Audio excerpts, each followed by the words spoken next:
My earliest remembrance of fasting was in the late 70s. I was actually doing lawn maintenance for a vocation.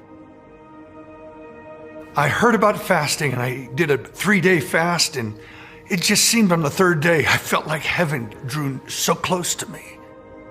I knew at that moment that I would be living a life of fasting because I felt the intimate fire of the Holy Spirit. In the 80s, we got a burden for prophetic worship, that people get saved just during worship in our church. I mobilized 20 people and we fasted for 30 days, prayed every night for an encounter with God in worship. And on the 30th morning, on a Sunday morning, the Holy Spirit visited us. People started getting saved, and for weeks they got saved. In 1996, when Bill Bright called the world to 40 days of fasting, we started a 24/7 house of prayer, and we called for 40 days of fasting. And it was in that time I got my marching orders for my life.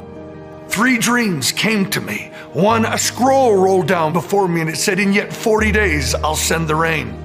Another was I was calling the youth of America to fasting and prayer, and it was Joel's letter that I wasn't to lose. Joel, blow the trumpet in Zion, call a fast.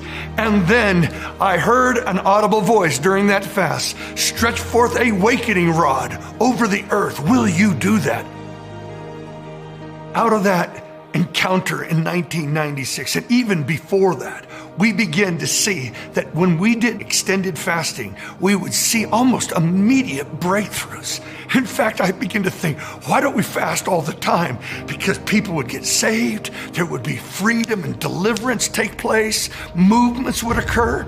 So in 1999, a man spoke to me about calling the globe to 40 days of fasting for the first 40 days into the new millennium for the harvest. It was at that time the Spirit of the Lord began to confirm that that was my calling. We called global fasting. We don't know how far and wide it went, but for 20 years we have been fasting and praying, and God spoke to me. Before there was ever an original Jesus movement, there was an original Jesus fast. Jesus fast preceded the great breakthrough of the first apostolic era.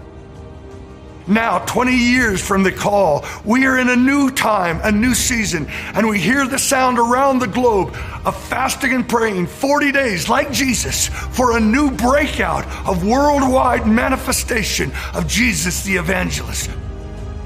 When Jesus said, "The Spirit of the Lord is upon me because the Lord has anointed me to preach the gospel, to free the captives," that actually took place right after a 40-day fast. We believe the globe is ripe for a new Jesus fast and a new Jesus movement.